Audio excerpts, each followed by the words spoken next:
بهذا الهدف الجميل المميز من بلبينة نرحب بكم في حلقة جديدة من المساء الرياضي، وضيوف هذا المساء فتح المولدي ووحيد بسيوف وصابغ الراوي وبدر الدين الإدريسي. ونبدأ مع وحيد. ألف مبروك يا وحيد هذا الانتصار الجميل المميز وكذلك بهذا الهدف الأروع. مرحبا شاري، مرحبا من زملائنا. طبعا أنا أعتبر اليوم نفسي أسعد واحد في العالم لأسباب كثيرة تتعلق بالمنتخب الجزائري، لكن إن شاء الله تكون البداية وما زال مثل ما قال المرحوم رابح درياسة في أغنيته الشهيرة اللي كتبها في الثمانينات. شاري، أنا حبيت نحكي على الأمور كثيرة. في المرة الماضية كنت قلت أن المنتخب الجزائري أقوى المرشحين. ممكن البعض قال كلامك عاطفيا، لكن لم يكن عاطفيا، وأنا أعي جيدا ماذا أقول. المنتخب الجزائري اليوم أثبت كلامي.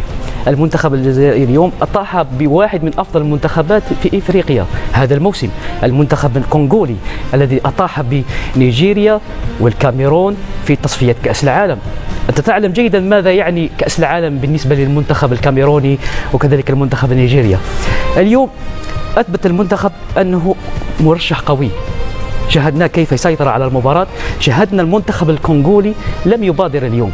المنتخب الكونغولي الذي لعب مباراة كبيرة من السنغال وكان المبادر 90 دقيقة وهو يهاجم ولعب مباراة كبيرة وكان الطرف الأفضل في مباراة السنغال، لكن اليوم لم يبادر، كان يلعب على ركلة ترجيح. وهنا يتأكد ما قلته المرة الماضية. وكذلك المنتخب الكونغولي، المنتخب يملك كل الأدوات. نتكلم على باكامبو، نتكلم على بوغوندا، لكن لم نراهم في مباراة اليوم. اليوم أثبت حتى المدرب أنه محنك تكتيكيا من خلال التغييرات اللي قام بها وكذلك من خلال تغيير مراكز اللاعبين، وهذا أكد أنه مدرب يستحق المبلغ الذي يأخذه. إذن كما شاهدنا بهذا السيناريو الجميل بهذا الهدف الأروع المؤثر، صاحب السبع دقائق في المشاركة أصبح أفضل لاعب في هذه المواجهة عادل بلبينة. نبارك للجزائر ونبارك لكل العرب، فخورين بهذا الأداء وكذلك بهذا التنظيم في نسخة مميزة هناك في المغرب. ترك التعليق. صحيح، تعليق ساعة. أولا نباركوا لشقانا وحبابنا الخوة الجزائريين.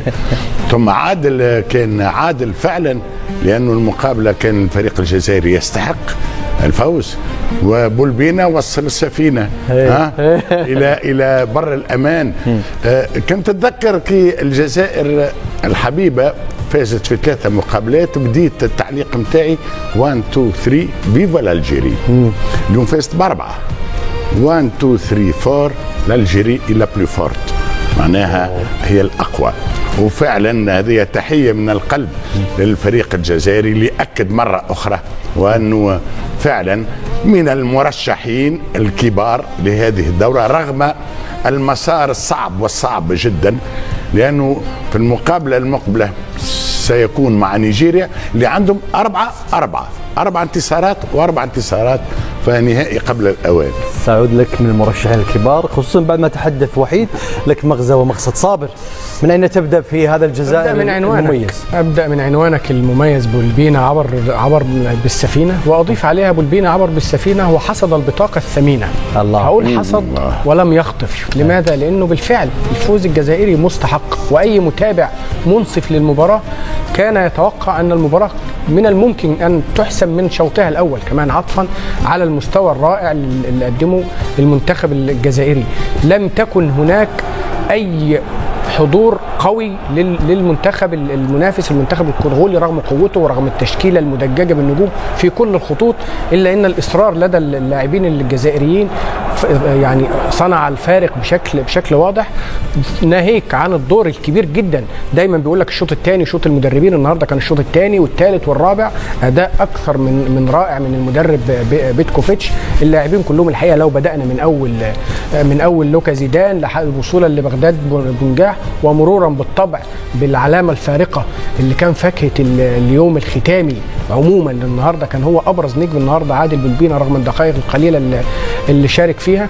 لاعب متميز جدا، وده اعتقد انه يحسب للبطوله كاس العرب انها افرزت لنا هذا اللاعب. طبعا كلنا كنا عارفينه وكنا متابعينه، وانا وحيد كمان هنا بحكم ان احنا متابعين الدوري القطري عارفين هذا اللاعب وعارفين ان هذا اللاعب وامكانياته جيدا، ولكن لولا في رايي الشخصي لولا كاس العرب ما شاهدنا عادل بلبينة يتواجد مع الفريق. ودي قيمه اللعيب اللي من الممكن ان يتواجد على دكه البدلاء، انه ما يزعلش، انه ما يغضبش، لانه ممكن هيجي الوقت عليه اللي يظهر امكانياته حقيقه ويقود منتخب بلاده الى تحقيق مثل هذا الانتصار الرائع. الفرحه مستحقه. عادل بلبينة بهذا الهدف المميز، ونشاهد الهدف الذي لا يمل من مشاهدته في كل مره، هدف جميل نتج عنها هذه الفرحه اللي نتابعها مع نجوم الفريق، وخصوصا في مساله أن يحمل الجميع وهو لاعب مستجد في المنتخب الجزائري لقيمه هذا الهدف وهذه الفرحه لهذا النجم عادل بلبينة. مساء الخير زميلي مشاري، مساء الخير لكل الزملاء والاصدقاء، تهانينا القلبيه لاخينا وزميلنا وحيد وايضا للشعب الجزائري هذا العبور الجميل. لا اعتقد على انه يمكن ان تجد سيناريو افضل من هذا الذي شاهدناه لكي تحتفي بتاهل مستحق وبدخول الى صرح الكبار بهذه الطريقه الجميله. اعتقد قدم المنتخب الجزائري مباراه جميله جدا في كل النواحي، لا التكتيكيه ولا ايضا النفسيه ولا روح الفريق. احنا قلنا بالامس على ان المباراه ستكون صعبه، وهكذا كانت في كل دقائقها. المنتخب الجزائري يبادر، المنتخب الكونغولي يدافع، المنتخب الجزائري يبدع ما يقدر عليه من حلول لفك هذه الشفره الدفاعيه. فكها عادل بلبينة الى ان جاء بولبينا من دكه الاحتياط، خرج كما يخرج المارد من مصباحه السحري ليطل بهذا الهدف الجميل وهدف الرائع. هدف جميل ورائع وانطولوجي لانطولوجيه التوقيت ايضا، لانه لما تسجل في التوقيت والمباراه على مقرب، وانا كنت اضع يدي على قلبي لانه العبور الى ضربه الترجيح تخلي ان الحظوظ تبقى متساويه، وممكن انك تندم وقتها انك قدمت مباراه جميله، لكن ضربة الترجيح لم يبتسم لك الحظ كما حصل مع منتخبنا التونسي الشقيق. ما كنت أتمنى قطعا هذا السيناريو، فلذلك هذا الهدف يعتبر هدفا تاريخيا سيرسخ في الذاكرة وسيخلد اسم هذا الولد في الذاكرة، لأنه هذا دليل على أن كرة شمال إفريقيا وعرب إفريقيا يتمتعون في خزاناتهم وأيضا في قاعدتهم بلاعبين مميزين جدا. طبعا التحية لكل اللاعبين على روحهم الجماعية، والتحية على وجه الخصوص وأنا أريد أن أعود هذا الموضوع إلى المدرب بيتروفيتش، لأنه كان في اعتقادي هو الرقم الصعب في معادلة الفرح الجزائري بالتأهل إلى الدور الربع النهائي. حلوة الفرحة، حلوة جميلة ومعبرة. من أين تبدأ في كمية الإيجابيات؟ من عادل بلبينة ولا من لوكا زيدان في عدم استقبال أي هدف بعد إراحته في الجولة الثالثة من مرحلة المجموعات، من الفريق، من المدرب بيتروفيتش؟ كثير المميزات، أين تبدأ فيها؟ أنا أبدأ من بلبينة. الكرة الجزائرية لا زالت ولادة صراحة، لأن الكرة المحلية ممكن أحيانا تتعرض للظن، لكن إذا وفرت لها البيئة المناسبة اللاعب المحلي سيتألق. الجزائر التي قدمت لنا الكرة المحلية قدمت لنا ماجر، بلومي، مناد، عصاد، بإمكان أن تقدم كذلك لاعبين كبار مثل بلبينة. أنا الهدف صراحة في وقت اللي كنا نحتاج إلى واحد حاسم، كنا نحتاج الى لاعب مثل رونالدو، لكن ظهر لنا بولبينالدو. انا اسميه بولبينالدو، الطريقه اللي سجل بها على طريقه رونالدو، وكان صراحه هدف رائع. حتى المعلق حفيظ الراجي يعني اطربنا بالطريقه التي علق فيها، يعني تحدث حتى بلحظه عفويه تحدث عن والدته، يا يما يا يما. انا كذلك تفاعلت مع اللقطه بنفس الطريقه، لانه في احنا كمسلمين وكعرب اكيد في لحظات الفرحه نتذكر دائما والدتنا. انا صراحه تذكرت الوالده مباشره بعد تسجيل الهدف، لانه لحظه فرحه مهمه. لاعب صراحه جوهره بالنسبه للكره الجزائريه. ردة فعلك بهذا الهدف شنو صار معك بالضبط؟ تخيل انا شاهدت الهدف، الكره تدخل، لكن بعدها شاهدت الهدف ممكن 50 مرة ممكن أبالغ، لكن 50 مرة. لا أنت بلحظتها رد فعل أكيد السجود للأرض. الحمد لله، أنا قلت الحمد لله، لأنه صراحة كانت مباراة صعبة جدا، لكن كنا نحتاج إلى لاعب حاسم، وظهر بول بينالدو في وقت حاسم وسجل هدفا رائعا. هذا الجوهرة كان من أفضل اللاعبين في الدوري الجزائري خلال المواسم الماضية، حتى في الدحيل قدم مباراة كبيرة أمام نجوم الاتحاد السعودي اللي فيها كريم بنزيما. نعم. فتحي، أنا أعرف شخصيا الجميع يستمتع في هذا الهدف، لكن أنت تستمتع بطريقة مختلفة تماما. الهدف جميل، يعني الهدف يعني تعجز الكلمات في وصفه، في توقيته، في تأثيره، في أهميته، في أن يكون هو وسيلة للعبور. هدف ولا أروع. الهدف هذا كنت أفتقد للأحبال الصوتية. معناها يعني قصدك جهز نفسك يا بدر. كنا لا كنا نشاهد المقابله مع الاصدقاء البين سبورتس. الحقيقه عيطه كبيره بس انت شباب للحين ما شاء الله. لا بالطبع. اي شباب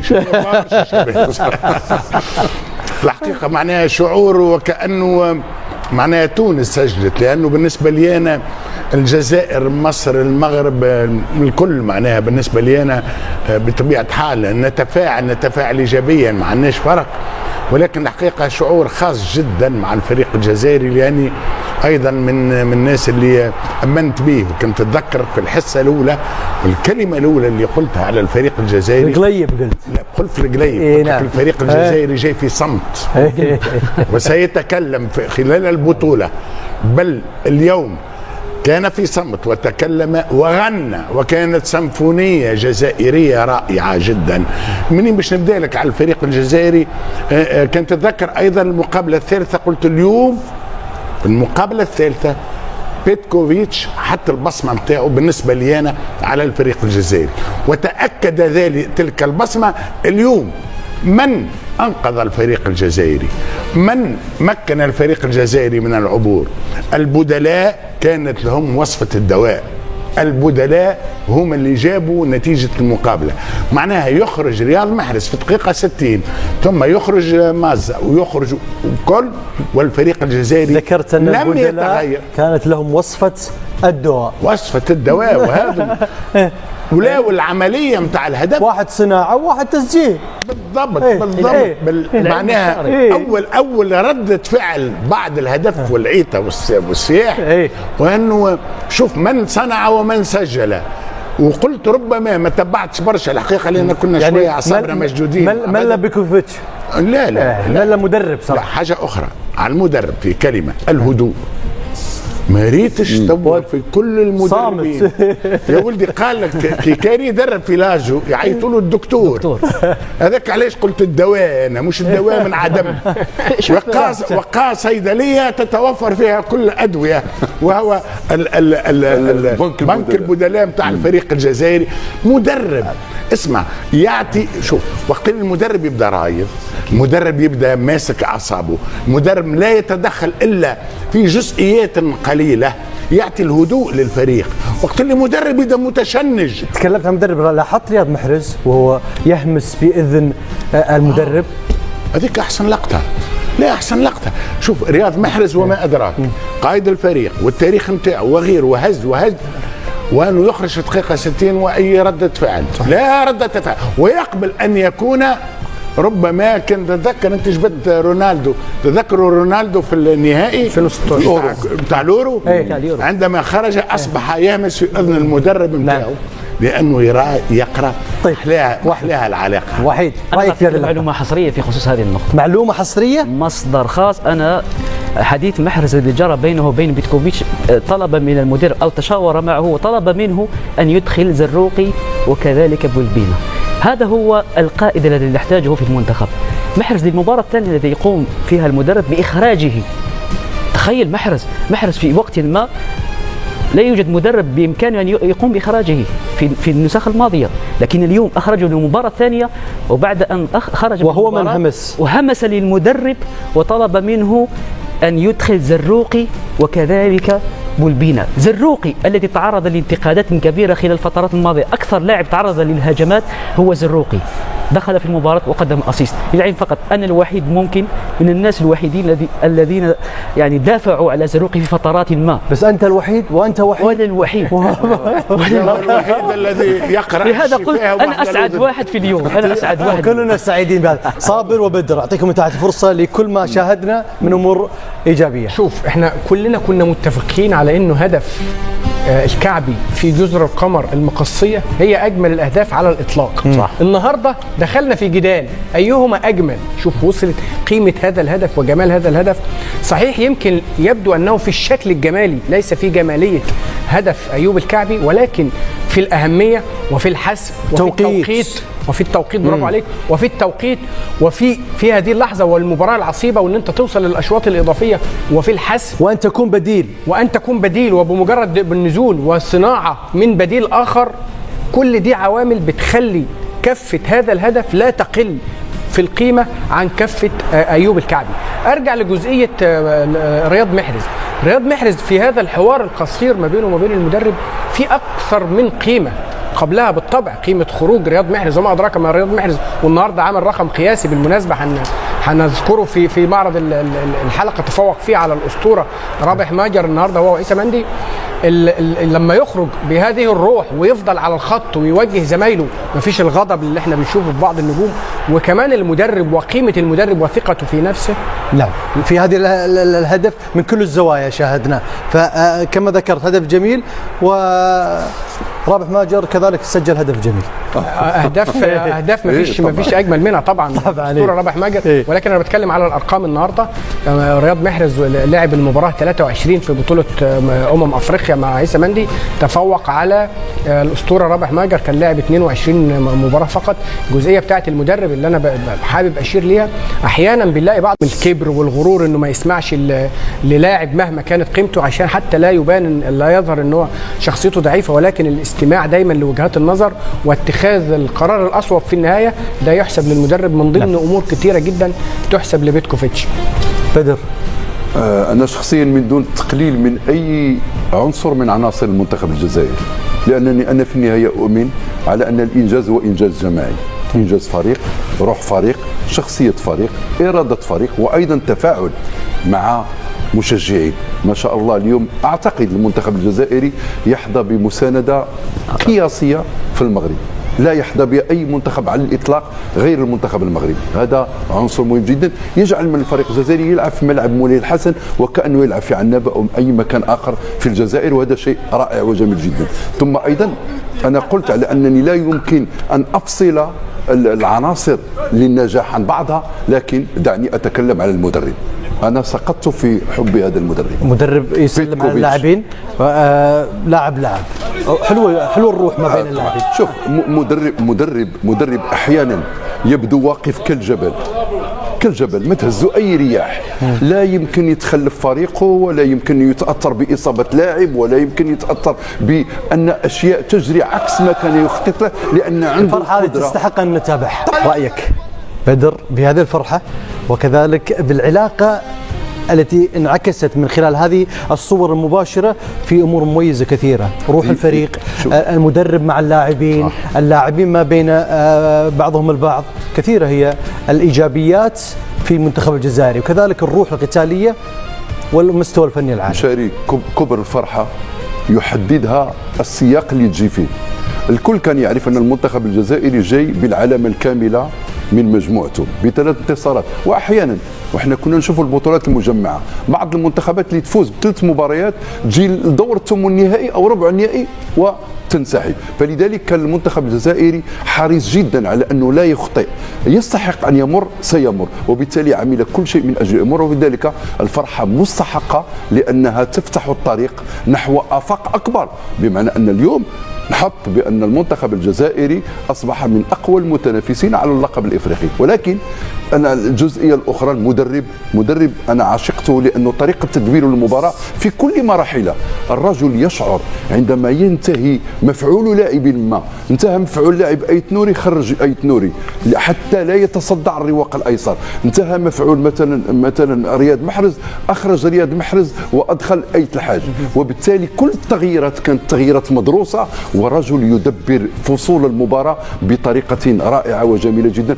أنا أهنئ المنتخب الجزائري على مدربه، لأنه أخيرا جاء بمدرب ليعطيه هوية جديدة، وهذه الهوية تظهر في كل المباريات. أي يستحق الرقم الذي يأخذه. نعم، في تصريح شد في الفلوس ما حب يسيب من اللي بدينا ويحكي على الفلوس.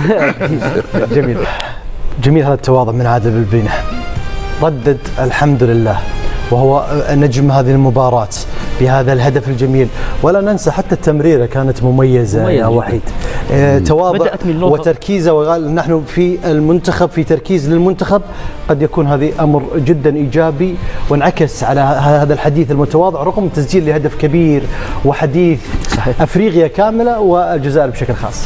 الجميل التمريرة بدأت من الحارس لوكا زيدان. من الأمور التي استفدنا فيها في حارس لوكا أنه يلعب برجليه أفضل ممكن من اللاعبين نفسهم.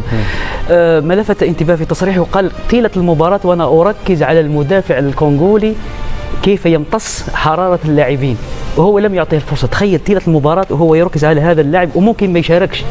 يعني هنا تعرف قيمة بولبينا، قيمة الموهبة اللي يمتلكها. يعني أنت تكون في دكة الاحتياط وتركز على منافسك وأنت ما تلعبش. يعني لو خلصت المباراة في الشوطين الأول والثاني ممكن ما يلعبش، لكن طيلة المباراة هو يركز على المنافس، تمكن من امتصاص حرارته، لم يمتص المدافع حرارته، هو اللي يمتص. الأهم أن هذا الهدف كان سبب لهذه الفرحة لجميع الشعب الجزائري، وكذلك للمغاربة اللي حاضرين وكل الجاليات العربية. احتفلوا احتفال وكأن كل واحد فيه أنا لاعب بلدهم هو من سجل، وهذا قد يكون واحد من مكاسب هذه البطولة يا فتحي. صحيح، حقيقة أنا نخاف عليه توا عادل بولبينا. أنا والله نخاف عليه. معناها في 7 دقائق لا شوف الحياة، شوف الحياة ديما يخاف درس. لا توقعي كان يخاف. لا بس خليه يعبر لنا، برجع لي غادي يفسر كلامي. درس من دروس الحياة. نعم. مش ديما يخاف، ما نخافش اكيد كان نخاف ما يجيش هوني. والله درس من دروس الحياة. حياتك تتقلب ب 180 درجة في 7 دقائق. يمكن الكرة الوحيدة اللي مسها شوف فرحة شعب، إذا كان ما نقولش فرحة الناس اللي تحب الجزائر. واخذ رجل المباراة بالطبع. أنا فاهم أن أنت قصدك قد يشكل عليه ضغط بالاستمرار. بالطبع، ما أنا خاف عليه، أنا خاف عليه بحب، لأنه أكيد هذا اللاعب في تصريحه جاي من البطولة العربية، ما كان ينتظروا حتى حد، وربما حتى كي جاء في القائمة ربما نقطة استفهام، لأنه وش يقول محلاه الولد، شو محلاه، نخاف عليه فعلا. ردت 7 مرات الحمد لله الحمد لله الحمد لله. قال جاي في فريق مدجج بالنجوم وأنا صغير في وسطهم ونستمع للمدرب وكأني تلميذ قدامه. معناها جاي مش مصدق، وكأنه معناها في رجل المباراة. واليوم رجل المباراة، وأنا نتمنى ومتأكد، لأنه بين أيادي ممتازة وأيادي أمينة وأيادي رصينة، وأنه باش يبقى سقيه على القاع، وهذا اللي نتمناه. لأنه قداش من لاعب يتغر، لكن يبدو أنه عادل بولبينا لاعب فعلا رغم صغر سنه، رغم قلة تجربته، رغم أنه أول مرة يلعب، رغم أنه سجل هدف العالم الكل تويراه، فهو معناها قعد عقل يحمد المولى سبحانه ويحمد الكرة اللي أنصفته، متواضع جدا. نعم. محلاه، ولكن بربي نخليه يقعد على سقيه. إذن خوف فتحي لحرصه على بولبينا، وكذلك استغلال بولبينا، وقد يكون هذا درس لجميع اللاعبين. صحيح. تلعب لجزء في المباراة، لدقائق معدودة في المباراة، قد تفتح لك وتكون عبور لاسم كبير من خلال هذه المواجهة تحديدا كما شاهدنا عادل بولبينا. شوف في مثل يردوه زملائنا المعلقين وانا بحبه كثير، يقول لك اذا هبت رياحك فاغتنمها، اذا ما لاحت لك الفرصة لا تضيعها، اذا ما انت قدم لك القدر فرصة لتكتب التاريخ، هي اكتب التاريخ. كانك تقول إذا صبالك زمالك عليا ضامن اشرب قبل لا هو خلاص شرب ما شاء الله. أنا كنحاول نستفز ملكاته الشعرية قدر ما أستطيع، فبالتالي أنا شاهدت هذا اللاعب قبل، يعني يتكلم عليه واحد، لكن أنا شاهدته مع نادي الدحيل في دوري أبطال آسيا، يلعب مع نادي الدحيل ويسجل أهداف رائعة مع نادي الدحيل، وبالتالي يختير ضمن منتخب الجزائر اللي شارك في بطولة العرب، كان ألمع العناصر صح.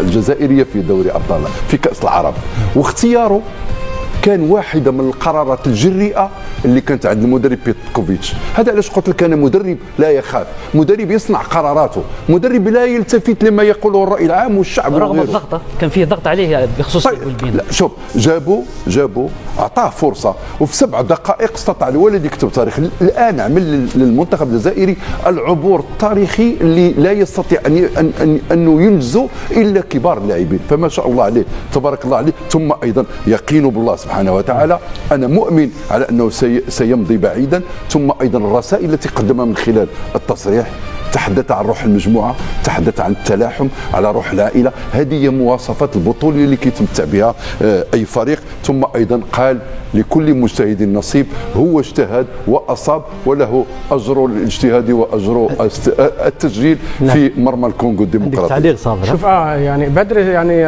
استفز قدراتك الشعريه، الفقره دي استفزت قدراتي الرقميه. اقول لك مجموعه ارقام سريعه. يلا قول. انا عديته انت قدراتك الرقميه ما تستحقش واحد يستفزك. طب شوف هذه موجوده ما شاء الله. اي بس قول ما شاء الله، تقول ما شاء الله. قول ما شاء الله. بس بدر روح صوتك. ها صابر جوجل. يلا صابر. هو في هذا المجال كالنافوره الموسيقيه. هو تصريحه تفضل. في دقيقة واحدة قال الحمد لله 7 مرات. نعم. عديناهم وراه 7 مرات. الحمد هو لله. لعب 7 دقائق في المباراة. نعم. 7 و7. هو لاعب بيلبس رقم 7 مع المنتخب. يا سلام. هو كمان لما جه الدحيل ما لقاش رقم 7 متاح، اختار 7 77. يا سلام عليك. يا سلام. وانا اقول لك حتى الشقه نتاعو اللي يسكن فيها رقم 7.